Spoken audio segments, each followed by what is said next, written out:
Ուզեի անպատճառ նույն գիշերը հայոց ծովք կեղկամ, ըստ թրքած Գյոլջի Քիչևանիլ։ Բոց ու գրակ եղած էր փափակ սրտիս մեջ, կտոչորեր հոգիս եւ մարմինս։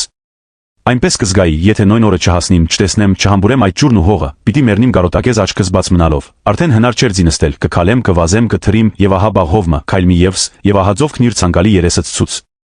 կարկամեցայի։ Ով կարող է նկարագրել այն բուրն եւ խոր յուզմունքն, որ տիրեց իմ հոգեկան եւ մարմնական բովանդակ մասանց վրա։ Ով իմ պաշտելի շնորհալույս տուած ու առած, օրնուած ու օրհնած, աղոթած ու երգած տեղի, տեսարան ու հանդիսարան։ Այժմ կզգամ, թե մարդ, որ աստիճան յապշտագության մեջ կգտնուի, երբ իր ամենեն ավելի սիրածին հանդիպի։ Քարերու գլուխը քարացած մնացեր եմ, եւ ապա գետինը թավալեցա երեսածս վրայ կփարիմ, կգրկեմ, կբագեմ, կստափիմ, եւ այլ աչերս չվերցուցի երկինք։